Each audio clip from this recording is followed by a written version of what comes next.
this feeling lately that a new chapter is starting. Do you feel that way? I think so, because I think that's why you're here. There is a new chapter starting, and I had something really weird happen to me the other day. So the new chapter for me is all about doing more work where I can connect with people. Doing less work where I'm on a stage and I don't get to talk to people in terms of the exchange.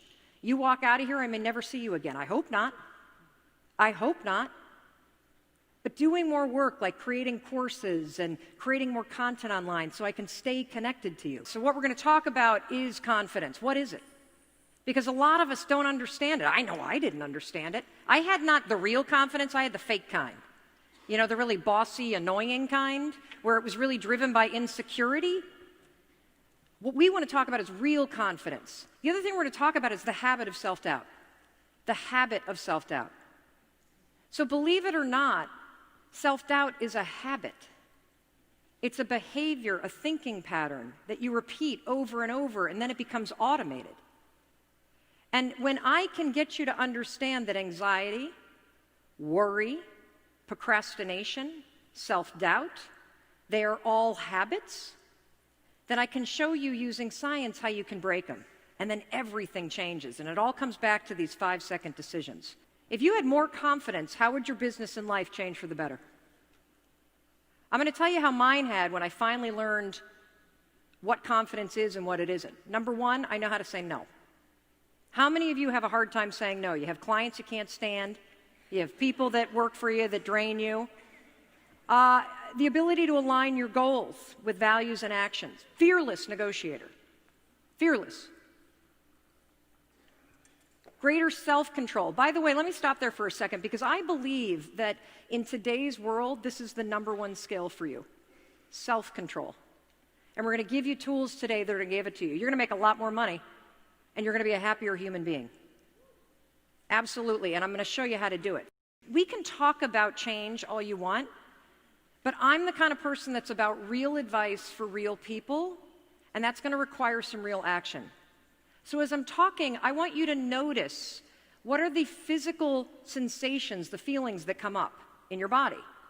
When I ask you, how would your life change if you had more confidence, and you have an answer, do you feel yourself shrinking?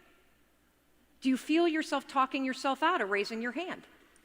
Because if I can get you to start to isolate that pattern and that habit simply in how you respond to whether or not you're going to answer this question, if I can break that right there so that you learn to try, I almost fell off. Oh good, there's a thing. You learn to try, thank you. I'm going to crowd surf right now. You got me? Okay. Then you can bring that anywhere. I'm into experiential learning because, you know, I've got dyslexia, I'm ADD, it's really hard for me to read and retain. So if I feel it, if I have to do it, then it sticks. So let's talk about the myths and the truths about confidence, okay? Number one, confidence is a personality trait. Total baloney. Total baloney.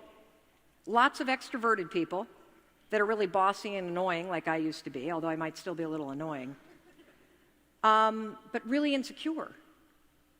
Really insecure. There's a lot of introverted folks that feel uncomfortable putting themselves out there, but they really believe in what they're saying. So confidence is not a personality trait. Confidence is fixed. That's not true. You could be the most confident person in the world, and the person that you love leaves you. That's going to rock confidence. You could be a really great business person and then make a really bad decision and blow it all. That's going to rock you. Number three, the confidence starts with belief. This is where I go against so many other people. I actually believe that this is not true.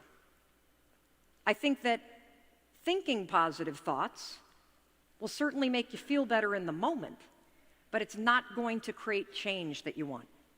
That you can be a negative, frustrated, depressed, anxiety-ridden son of a gun, and you can still take action. And that taking action is key. You see, here's the truth about confidence. First of all, it's not a skill, it's a trait. And that's good news. It's not a trait. Oh, it's a skill, it's not a trait. See, dyslexia on full display. I was not lying about that. Confidence is a skill, it's not a trait. Confidence is situational. So there are areas of your life where you are confident, and then there are areas of your life where you have a ton of doubt. And here's the most important one. Confidence begins with action. Now, this is not something that I made up, and in a second I'm going to show you the science. I want you to write this quote down. If you have a problem that can be solved with action, you don't have a problem. So a lot of us talk about the problems that we have, but they're actually not problems. We're stuck in one of the traps of self-doubt. And that's what we're going to be talking about in just a second. But first, I want to show you how you build confidence. And let's look at the research, because there's really, really strong research on this. If you want more information on this, just Google the confidence competency loop. The confidence competency loop. Let me show you what this is. So basically, if you try something, he's either going to succeed or he's going to survive. Now, what happens if you survive it? Like you really blow it, but you survive it. Well, you learn something. And then when you learn something, what are you doing? You're building skills. And when you're building skills at something, what are you gaining? Competency. All competency means is that by learning something over and over and over again, you have to do less thinking about it, so you don't have time to get anxious. Just like me in the bed. I had time to lay there, so I was thinking about all my problems. The more you do something, the more that you try, the more you build skill and competency, and that is where confidence comes.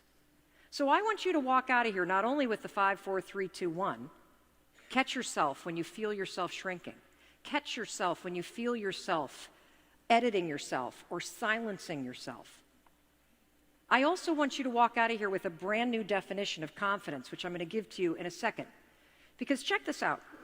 All of us are going to feel failure. Let me show you what happens when you are afraid of failing, when you're fearing it. First of all, you're going to start thinking, aren't you? Ooh, I don't know if I want to give a speech. I might be really bad at it. And then I don't know what I want to talk about. And I'm not really sure. Am I ready? Am I not ready? Should I wear the tennis shoes? Should I wear the heels? Should I not do this? Should I do this? And then, of course, as you think, you're going to start to doubt yourself. And this becomes this loop. This is what researchers call a habit loop. We're going to get more into this. This is a chunk of behavior that gets encoded in this part of your brain. You see, you're not a doubter. You have a habit of doing it. The same is true, by the way, when you feel nervous. You start overthinking. The same is true when you start feeling insecure. The same is true when you feel like a fake. The same is true when you start to get overwhelmed. The same is true when you start to fear rejection. All of those things, normal. It's normal to be afraid of being rejected. It sucks. It's normal to feel nervous. These feelings are normal. Acting nervous is a choice. There's only one way to break a habit loop.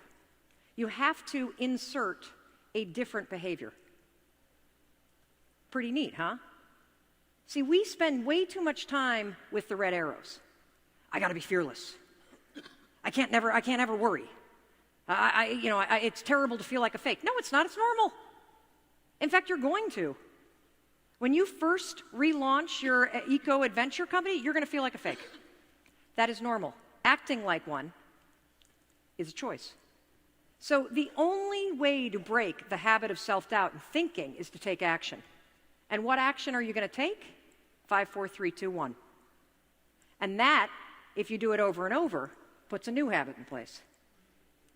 This is how you build confidence, one 5-second decision at a time. Let me show you a little bit more science. So right here is your brain. And the red part right there, that's the basal ganglia. That's where all your habit loops get encoded. Everything that you do that you don't think about. Worrying. Let me give you another example. When you put on your pants, do you put your right or your left leg in first? You're thinking about it, aren't you? You don't when you pull your jeans on. It's a pattern of behavior that is right here. Here's the other problem. This is also where worry is. This is where anxiety is. This is where depression is. This is where self-doubt is. It's all right here. This is where procrastination is. What happens when you go 5, 4, 3, 2, 1 is you activate the prefrontal cortex, which you know is the part of the brain that you need for strategic thinking, for acting with courage, for changing. So the truth is, in 5 seconds, you can change anything, and that changes everything. And I want you to understand that to feel more confident about the things that you want to do in your next chapter, It begins with being willing to try. So if confidence is the decision to try, because I also like the idea of you not thinking that the big topics like confidence are about how you feel. I want to make them action-based, because you can't control how you feel at times, but you can always choose how you act.